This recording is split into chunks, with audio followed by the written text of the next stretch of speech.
Hello and welcome to The Toughest Choice. I'm Stephanie Reynolds. I am delighted to have my guest Van Perry here with us today. And before I start chatting with Van, let me give you a little bit of his background. Van has over 30 years of global senior leadership experience, transforming teams, building brand, and scaling organizations.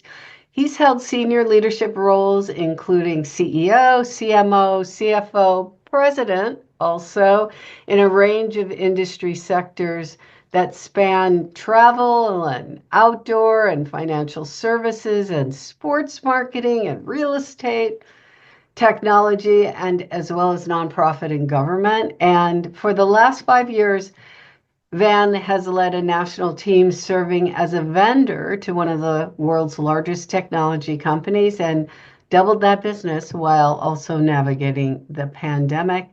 And he served as president of two adventure travel companies, and he's a world traveler. And so he has just a vast experience in leadership. So welcome, Van.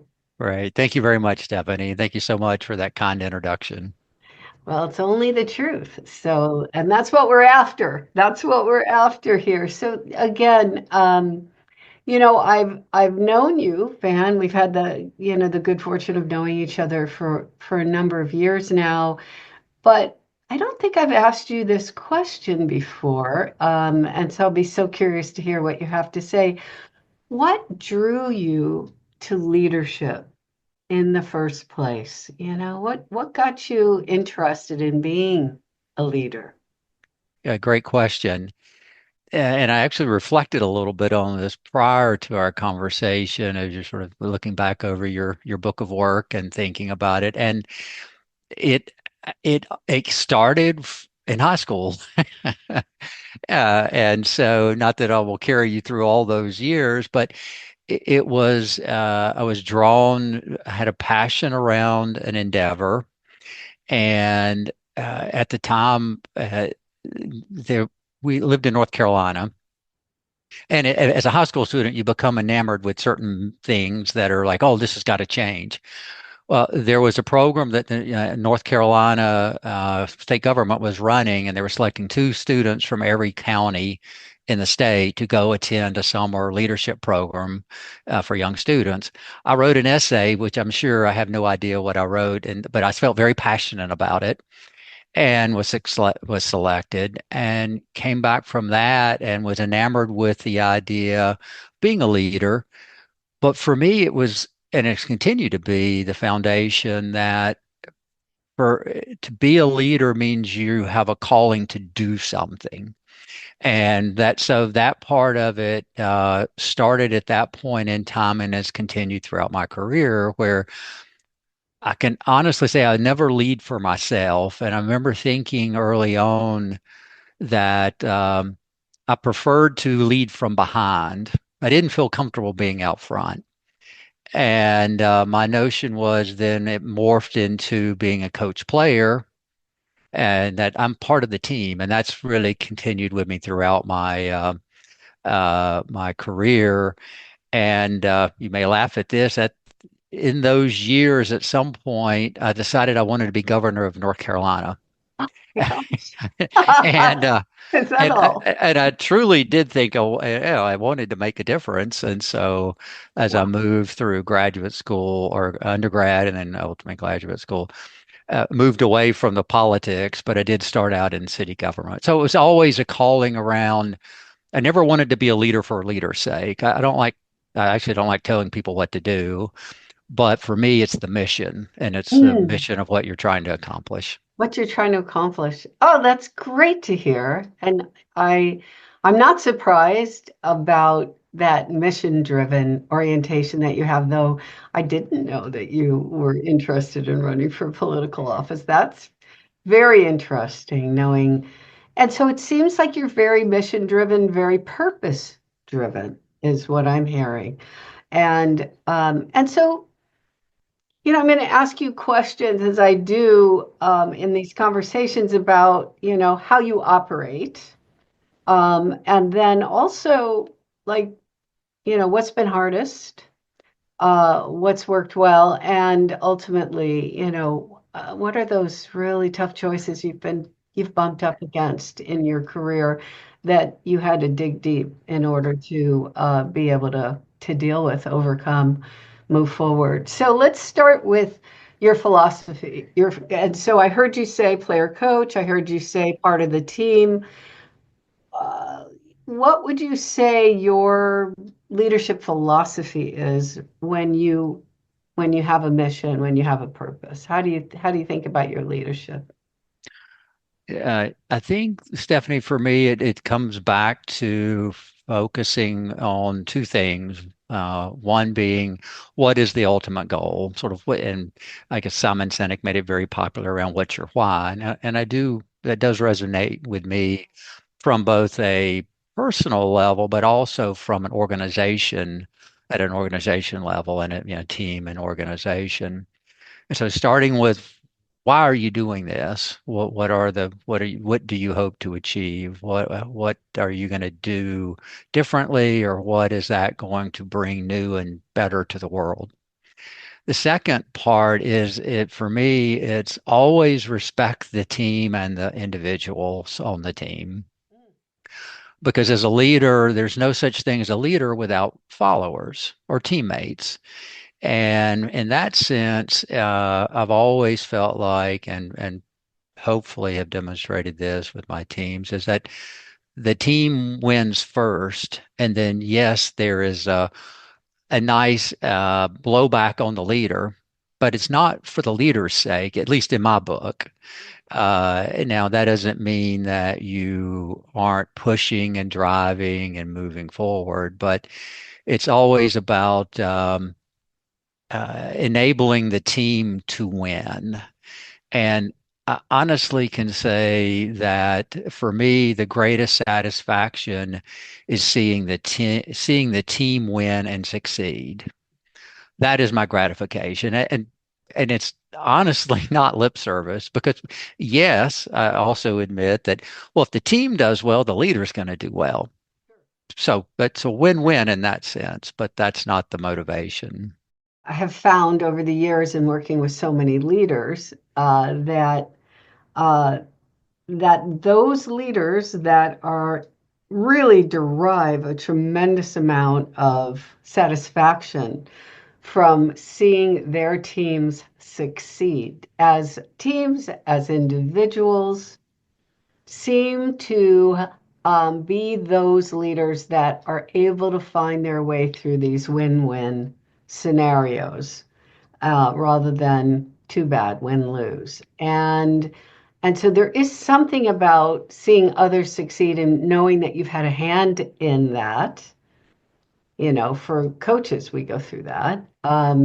Is very, it's very gratifying. So for you, you know, was that just innate for you? Was that something that had to develop in you? Because, there's some people out there that might be listening that are like, well, I'd like to feel that way, but I don't really feel that way. So how do I develop that? How do I recognize it and embellish that? Great question. And I'm not sure I have the way to do that. I can only speak from my own singular experience. I think part of it is as I've moved through the years in different roles, I come back to being authentic and I think of it as being comfortable in your own skin. And when I'm hiring people, I can tell when you meet someone who they are who they are and they're very happy with that. And that doesn't mean that I'm happy with myself every day in terms of how I show up, because I don't show up the way I would like every day or in every situation. But to be authentically comfortable with you are what you are and what you make yourself to become, and living into that, then I've found to really provide a freedom of navigating many, many different, as you know, as you from working with me and from reading, what you described at the beginning. I've worked in a number of different industries and I've worked in Fortune 20 companies down to 10-person companies. And at times I've had people ask me, well, how did you go from city government to a real estate developer to running an Olympic marketing plan globally, and then deciding you wanted to leave banking after 20 years and run an adventure travel company. And I honestly sort of can answer it honestly with it's sort of easy. When you follow your passion and your heart and you're innately comfortable with who you are, then you're always serving a higher mission and goal. And so yes, one of the hard parts, we'll come on to that part later, is there's always a little, any person who's driven towards something or pulled towards something, yes, there's a fear of failure and a fear of not doing well enough. But it's also a pull. It's not a push. And it's one of the things I've said to my teams along the years too, is that I think fear is a terrible, terrible, terrible motivator. And fear instilled by a leader is horrid. And that's one where you always personally want to be running towards something versus running away from something. The motivation is completely different. And fear is not a sustainable motivator. It's very detrimental to the body, to the psyche. And yes, we were organically made to work off of fear in the context of I'm going to get eaten if I don't move. But that's not a very positive or fun motivator at all. So I think, yes, my philosophy has changed as I've gotten more gray hairs and I've moved along the way. The early days of thinking the leader meant you had to, even though I was uncomfortable being in the front, but it was thinking you had to always have all the answers. No, actually, the strongest leader is one who acknowledges and embraces the fact I have very few of the answers. I have perspective, I have the mission, and my job is to seek as many areas of counsel and advice. And then, yeah, at the end of the day, it's your call at some point, and being comfortable making the call, the hard calls and the unpleasant ones.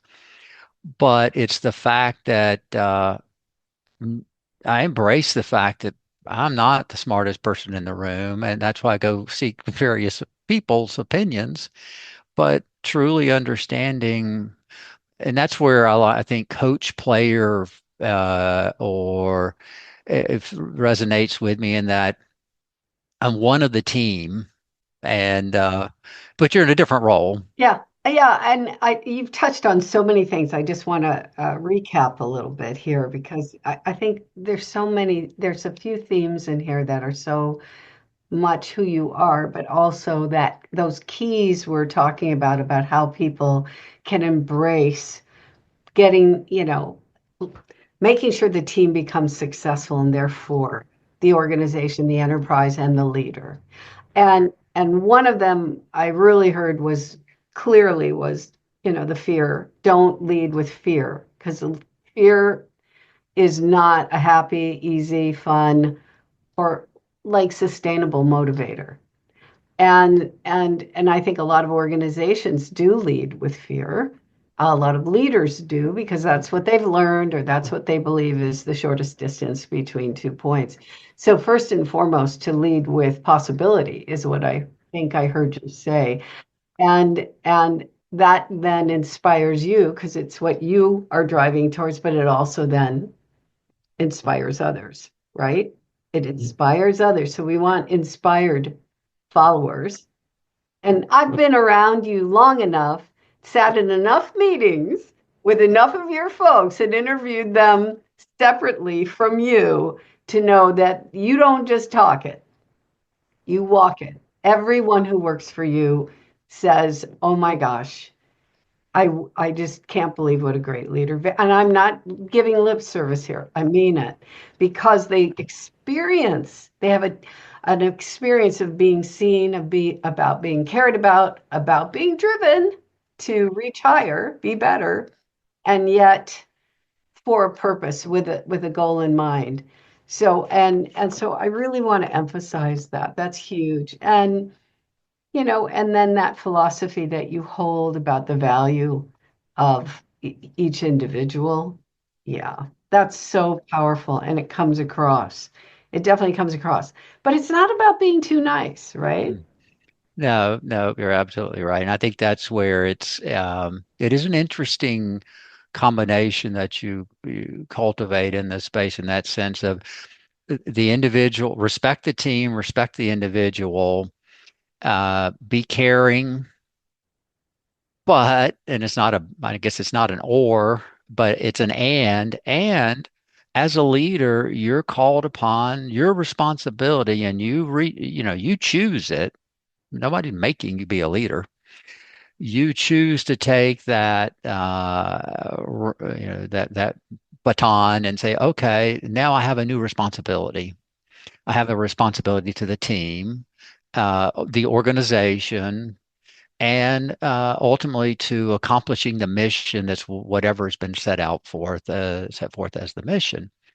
So that becomes a much higher calling, and you hear leaders talk, and certainly any size company feeling the weight of the burden of I'm responsible ultimately for the level of success or failure or demise of this organization's people's livelihoods. And when I first became president of the company, that's when it really hit me. It's like, oh my gosh, all these people's lives are somewhat dependent on me making good decisions, or at least not bad decisions. And that's a huge weight. And you have to become comfortable with that. And that helps balance, for me anyway, always do the right thing.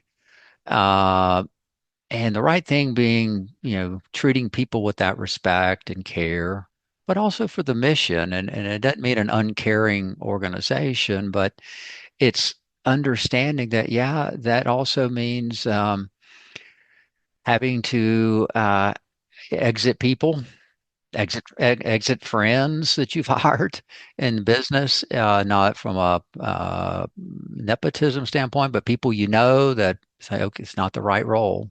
I'm the one who brought them in, and then having that respectful, honest conversation, but it's not the right place, and doing it in a fashion that is respectful, but being able to make that call. And that's for me, it's similar but different to how I've dealt with customers along my throughout my career, where always be more than my view is always be a little bit more than fair.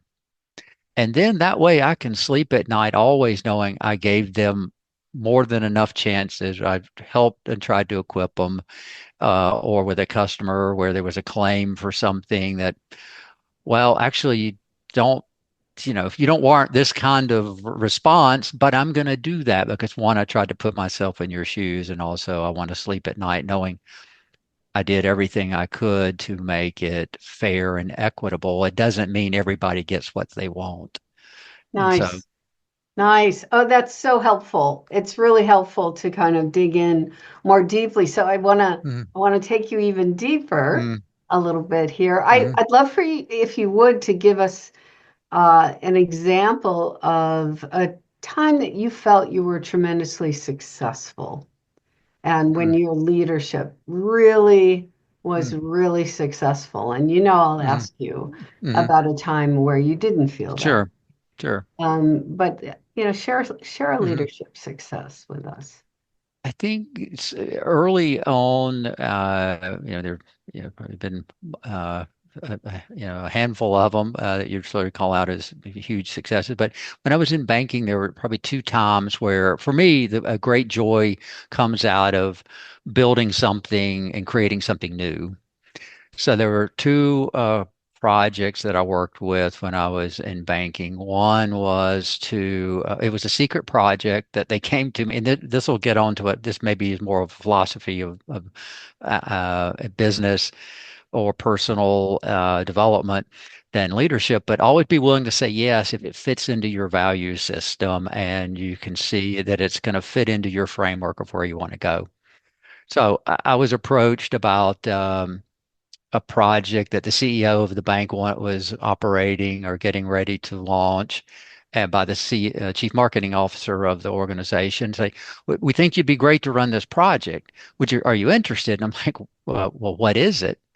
They said, well, we can't tell you, it's secret, but Oh boy. you're gonna really love it, and I think you'll be great at it. And I said, oh, Wow. I said, okay, sounds pretty cool. Oh, well, Is that all they gave you, really? Was it just, was not much more, honestly, oh my goodness. and So you have to and be really flexible and it was okay. really flexible, and it turned out that the CEO wanted to rename the organization and rebrand it, and he was going to do it one of two ways: buy something or just do it de novo if he couldn't buy another organization. And I had 14 months to prepare a new global branding project for when one of those things happened. Well, of course, the, the CEO did it in 6 months or 3 months, not the 12 months. And so all of a sudden I had 9 months or 6 months to actually do it. So where it comes on from the leadership standpoint and the success is went truly from 0 to 100 overnight. I got to build a national team in the span of 3 weeks, doing something I'd never done before. I did this coming out of being a CFO for a real estate development subsidiary, which is another story where someone walked in and an EVP said, "Hey, we think you should do this instead of what you're doing." And I did it. Um, but uh, built I think for that, what I liked was the rapid pace. Yeah, and it was truly a crucible because, and it was all uncharted territory. I pulled in people from all disciplines of the organization, and I ended up becoming the one who epitomized the new brand, because I was the brand manager and global leader, and had hundreds of millions of dollars worth of responsibility, not directly control, but I helped design the new ATM surrounds, the new signs, the new business cards. But key to that was having a really, well, this from more of a project standpoint, which I guess a couple of things. One is having a really good, solid technical partner. So there was a consulting firm out of New York that was one of the world's leading corporate identity firms. So I had a thought partner who was a technical expert. But then in terms of the leadership, is scaling it rapidly required you to trust people Yeah, yeah, let's underline that. because you couldn't do it. And also you were learning something new every minute.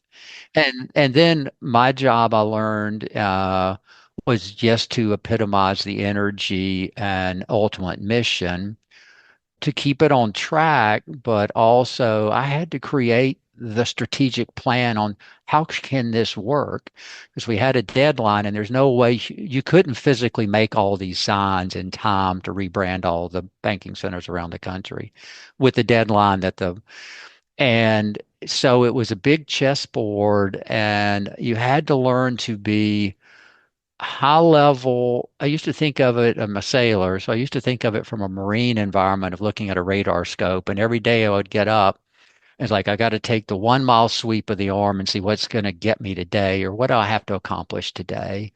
And I do the 1 mile sweep, the 5 mile, the 10 mile, the 500 mile, and the 800 mile to say these things have to be done today, or we're not going to accomplish the next ring. But I do that. So that, anyway, it building a cross-functional team who you knew no one from day one in a very rapid fashion, and not knowing technically actually anything about what you were doing, but trust. So yeah, and forgive me for I want to underline this because it sounds very heady. It sounds exciting. It sounds like a huge risk, when you're being given this opportunity in such a short period of time. Um, and and that part that you spoke about earlier, two things I want to ask you about. One of them is obviously this must have been a tremendous success for you to list it here. You accomplished what they wanted you to, and probably beyond what they wanted you to. Um, you said you had to trust people, and you also said um, that it fit into your value system, that you want to say yes to things that fit into your value system. So, can you speak a little bit about the trust piece and a little bit about your value system All part? right. Great double click. So on the trust piece, recognizing quickly that you couldn't micromanage and you had to hire people with not a lot of knowledge. I mean, because these were all internal hires, so they did come with some book of work, but rapidly scaling, like in a week, all of a sudden I had 10 new employees that I'd never met before, other than maybe to have some kind of a screening through HR. But trusting them that they uh, would be able to accomplish what you ask them to do, but more so understanding everyone, myself included, have their blind spots. So you quickly had to assess what are their strengths, what are their gaps, and now I'm gonna play to their strengths, and I'm gonna be mindful of their gaps. But I'm not gonna, I don't, you don't have time to change out the playing pieces on the board in that sense. Um, in terms of fitting with the value system, for me, it was always about learning and doing new things at that point in my career. And I used to, and yes, I mean, uh, rebranding a global banking company, I can't specifically say, well, how is that making the world better?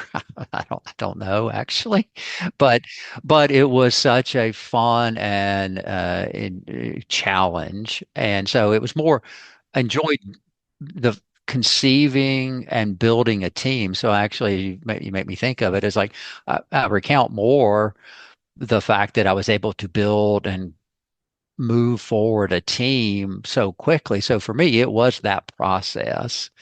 And at that point in time, and the multiple projects I had along the way, including the Olympics, I always thought about the core skills, and I used to think of it as my toolkit. Like, oh, I got a screwdriver, but I don't have that kind of screwdriver in my toolkit. That's where I would scan the horizon when I was giving new opportunities and say, oh, I could use that. This role is going to provide these kinds of experiences. And I honestly say it wasn't at the time about, oh, this is going to provide another level up the chain or another amount of money. I mean, yes, those are valuable. Um, but it was more around what are the core skills that I can acquire and add to my ability to react and do better the next time and build better teams. That's great. Again, that insatiable desire to grow and learn is also one of those characteristics that we always see in leaders that have been very successful over time, not just, a flash in the pan. And so that desire to grow personally, professionally, and to be able to take on skill sets seems to be one of those consistent characteristics. So that makes a lot of sense. It's exciting just to even think about the potential of getting a project like that. It really is. So I'm going to pivot now to, okay, a time when you felt like it was an unsuccessful leadership experience for you. Because I think that's just if, important for people to know that we can move on from these things and how we do. I think maybe probably two ways you could look at that. One is whenever on the most granular level as a leader, when you have to exit someone on the team, that is, yeah, I do consider to some extent a failure for the leader, especially if you've selected them. Now, that doesn't mean I honestly don't. By the time I've exited someone, I'm not losing any sleep over it in the context of that they own it too. And so it's not me taking on the fact that, well, it's my fault they didn't do a good job. It's like, no, it's a joint, but so that's always been one where it hurts to do that, and I've had to exit. Any leader has exited a lot of senior leaders along the way, hopefully for the right reasons. Um, But so that's one that it always lose a little bit of sleep over along the way to the decision. And then I've honestly never looked back after the decision's made. It's like, okay, I'm making it for these right reasons and respecting. The other, in terms of the broader, where it's, not succeeded in the way that I would like, is, uh, some of the companies I've worked with, and the fact that well, one or both of them were turnarounds, and they came in, and I turned them around, but it didn't last, and that's hard. And there are times where had second and why they didn't last for different reasons but that's one of those, like, well, did I miss something along the way? Made a quick impact and headed on a trajectory, but what happened? And did I not have was I not a good enough leader? Was I not a good enough strategist? Did I not have the right people? Um, so those come to mind as where, like, it got it right and it working, but I didn't, in my assessment, as best I could, was there wasn't enough systemic change to be sustainable. And and and there's external factors. Maybe there are not enough resources. Maybe the companies, the funding sources dried up, or there wasn't enough funding. But to start with, or there wasn't the commitment from the overall organization. Right. So I again consistently I do hear from great leaders the pain of letting people go is they often, like yourself, have a conscience and feel badly about whether they inherited them, whether they hired them, and they share a certain responsibility with that role, that individual in that role not jiving, not being successful. Um, and then to hear you talk about the turnarounds that didn't pull through ultimately, in that case, I'm wondering, in both cases, do you have a couple lessons that you took away from the experiences? Because every one of them is different. But like from an exiting standpoint, let's start there. Can you share a lesson or two with us about learning? One of the lessons is probably not over is more ambiguous in the context of what didn't I see that I've seen at the beginning. Um, and in one of the cases too, it was also when I went in, it was, well, I'm not sure I see that this has a long term. I mean, it's sort of like calling the question sooner rather than later. And this is one where actually I can't turn this around enough for it to last. So maybe there's a different strategy and sell it, merge it. So and that's where maybe it is a curse of being someone who wants and loves to build and grow. You can't give up on that as the strategy, when in fact the strategy might be get it stabilized enough, and this is more to turnaround, get it stabilized enough, and then look for another way to keep this alive in some shape or form, versus I've got to continue to grow it. It's like there's too many headwinds. You Yeah. can't. Yeah, no, I think you're getting to these two themes are really helpful because the first one is what didn't I see, or how can I see sooner in terms of I've heard expressions like, people will tell you who they are right away, right? Believe them. That sounds trite, but how do you start to listen to your gut and identify early on? Because when you're a devoted leader, as you are to the success of others, and that's your whole philosophy, the mission and the success of others, it's hard sometimes to see that that individual may, for their own sake, not have the skill sets potentially to get you there. So that's that earlier uh, awareness building intervention. And then in the second case, it's not being attached, you said, to the building and growing if that's not the best strategy. If it's not the best If strategy, it's and be not going to have the legs to be right, able to ultimately do that, the dependencies, too many dependencies, right? right, that So, you're not in control, and many of them you're not in control of, and so yes, understanding that stepping back as a strategic leader, it's like, okay, what is the best path for this organization or the mission? And you trying to lead it and grow it may not be the highest probability of success.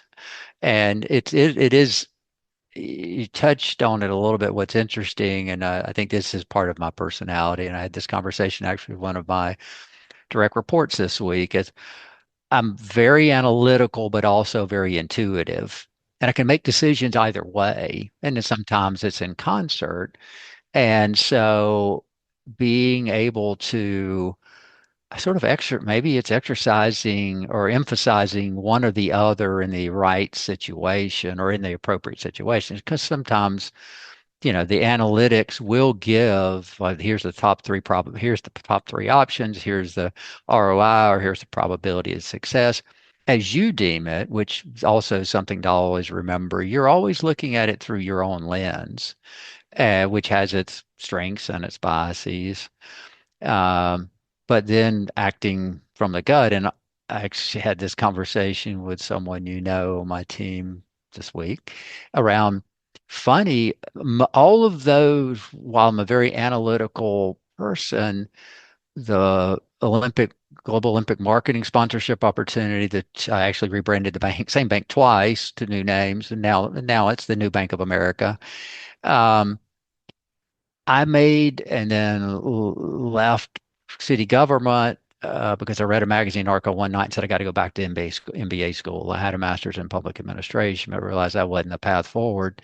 But I made all of those decisions. You could say snap judgments, but it was the right thing to do. And I explained it to the person as like because I had an operating framework that I could put it into. Say, not only do I need that new, skill, but or it fit into I want to grow and build. Oh, this looks like a really new place to grow and build. I don't know how to do this. And I've always, as the years have gone by, I'm very comfortable saying, I have no clue how I'm going to do this, but I'm going to figure it out. yeah. I'm going to But figure it out. again, that's another characteristic that comes up over and over again with senior leaders that are very successful is I have I have no idea how I'm going to do it. And I kind of like the fact that I have Hmm. no idea, Yeah, just a little bit. because trying to figure it out is part of the But fun. it's I part of mean, the fun, is part of the fun. yeah, Well, this is now, so I want to get to the some of your or one of your tough choice moments. Uh, and you're highlighting so many characteristics that I think are really important for leaders to grasp. And the podcast is the toughest choice because it's about facing uh, kind of going against the grain, facing our fear, um, and making decisions that feel like they are, the right thing to do, even though we may find ourselves at risk. And so I know you, so I can think of a few myself, but I'm wondering which one may have right, bubbled up for you. right. I'm gonna. Funny you touch on this one, and I actually make sure one I don't know that you even know. It's one that has resonated with me so strongly that I can remember where I was sitting. I can remember the furniture. I can remember the feeling. I can remember looking out the window, and it was in my home in Alabama, and it was a when I came to the conclusion, the only thing we ever have to fear is fear itself. And I was it Winston Churchill who I think made that statement. And it really, and this was a situation where we had $1 million at risk, which for my small company was a lot of money. Where we made an advance payment on a charter for a vessel in Ecuador that had to get to the Galapagos Islands to deliver a full charter to to the Smithsonian Institute. And as the president of the company, well, the ship was in dry dock in Ecuador. The owners of the vessel I knew personally and knew through the business, or I knew them through the business personally. They didn't have any money, and they had $1 million of our cash. And I remember sitting there, and the ship was in a naval shipyard on the mainland, and it was a couple of days sail to the Galapagos, thinking, I'm going to get fired. I'm going to lose my job. This is like we're going to be out a couple $1 million. The business, how your mind starts spinning out with all the horrid things that can happen. And I remember sitting there, and the epiphany I had, which is why I remember the chair I was sitting in, what it looked like, what the weather was like outside, was like, I remember thinking, what the hell? I'm not going to let this happen. I'm not going to sit here and be the one who suffers the woes and slings of misfortune. It's like, I'm going to do something about it. And this is where I went back and plumbed my banking days experience. And I'm like, okay, they have in Ecuador for operating in Galapagos Islands, you have what they call cupos, which are permits to operate in the islands. They had 30 cupos that the government limits how many are given out, period. Each of those was worth about $100,000 on the open market. I said, I need some collateral because I got down to Ecuador and the naval ship port captain was not going to let the ship out of port because the people owed them, they owed the government money. So and then the ship wasn't even ready. And so I'm driving around in this well, actually, it's a large seaport in Ecuador with the owner of the company in the morning buying carpet that I helped him lay in the ship. In the afternoon, I was meeting with a maritime lawyer and a lawyer in Ecuador so I could take possession of their company stock and take the collateral of the permits. And so this went on for 3 days, and then I appeared before the port captain and with my guide, and he didn't speak English and I didn't speak Spanish. And we negotiated where I was going to wire him a couple $100,000 to get the ship out of dry dock so I could get it to the islands in time for the charter.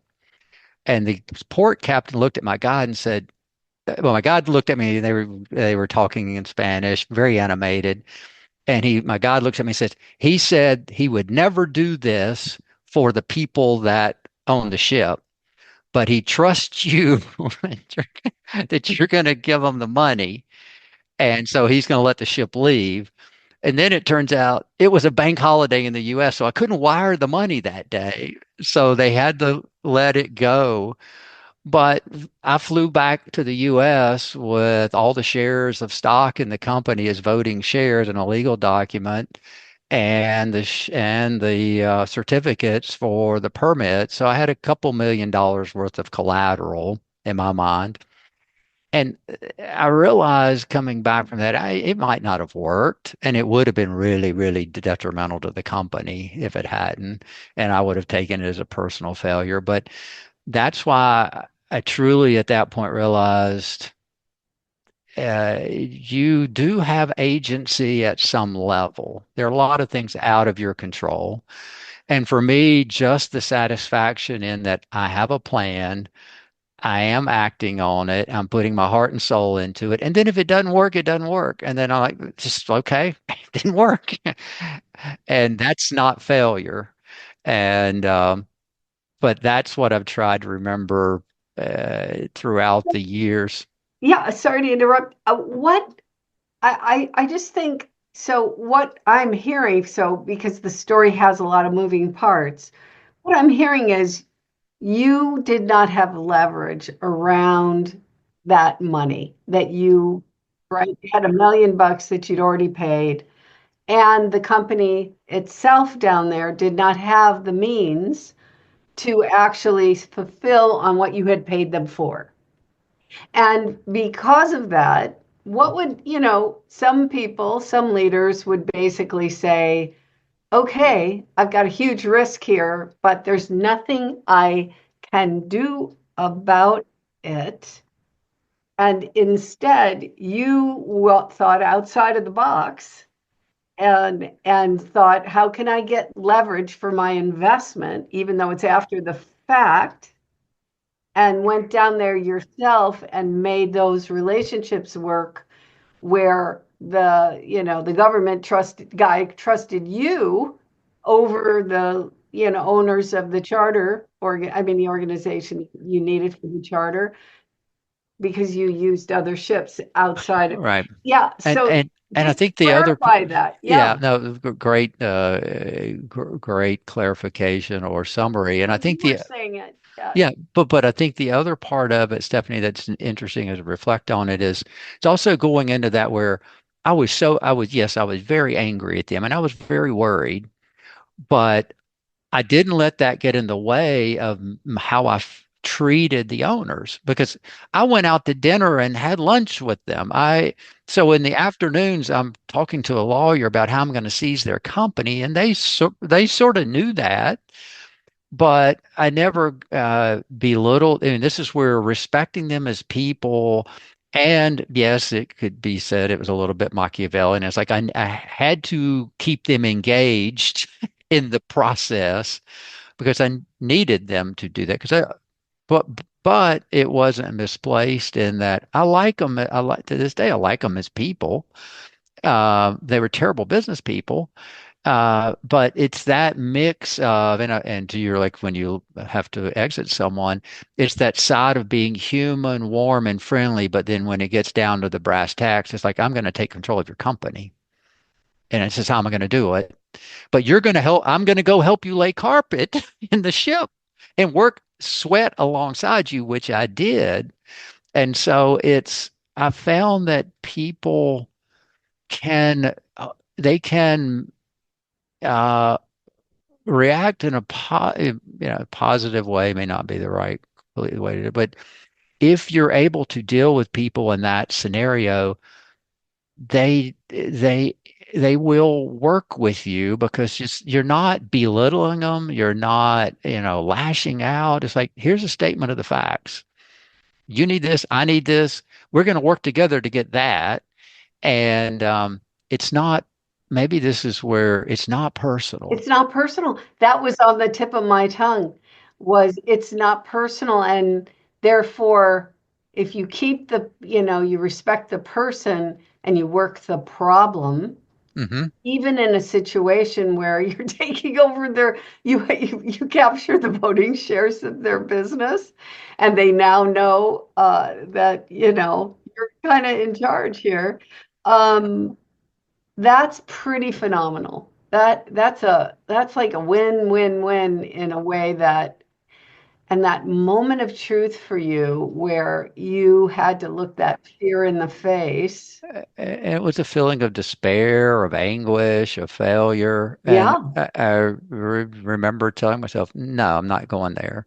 got And it. then, but then to your point earlier, well, I'm not giving up, but what can I do? And then I've always embraced the concept of how can I take different models and schemas and knowledge and apply it in a completely different situation. Now, Yeah, arguably, maybe this wasn't completely different because, yeah, he had a ship, so there was collateral and there, but to attack it that way in terms of I'm going to think like my banking days. I need the collateral. What's collateral? Oh, what's valuable? Well, yes, the ship, but what's more valuable are the op ability to operate the ship. yeah, the ability to operate the crew And members, that's and those are fairly liquid because to liquidate the ship, if I got it, was like, that's going to be forever to get um, but what's the most liquid asset and what would be probably the so quickest to right.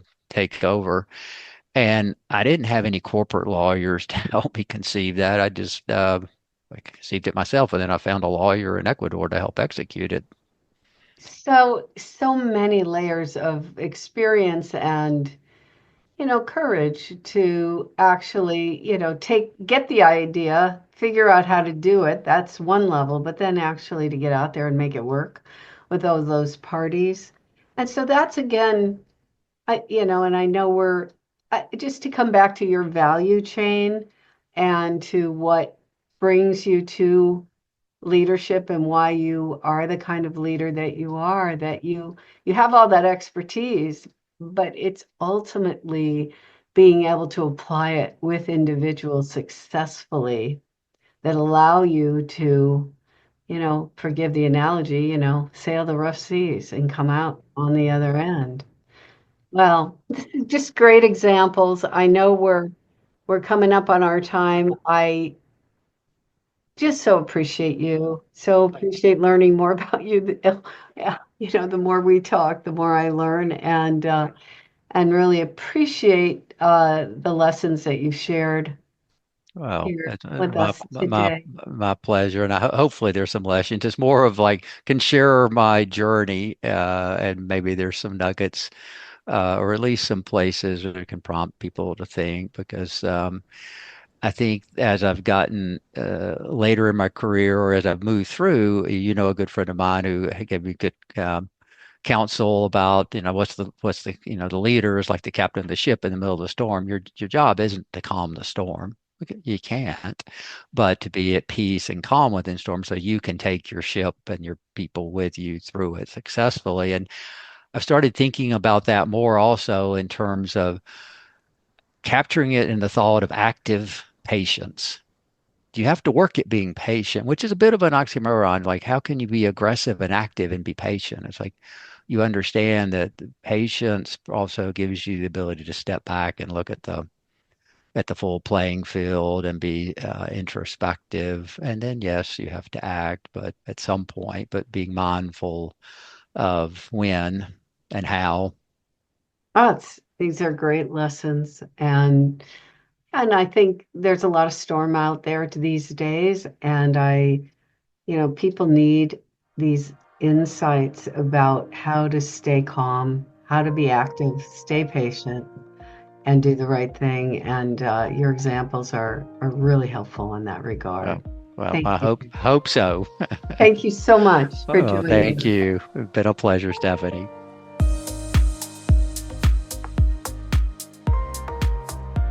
Thank you for listening. To hear more conversations with leaders, please subscribe to The Toughest Choice wherever you listen to podcasts. For updates, please connect with me on LinkedIn. This is Stephanie Reynolds. Thanks for listening.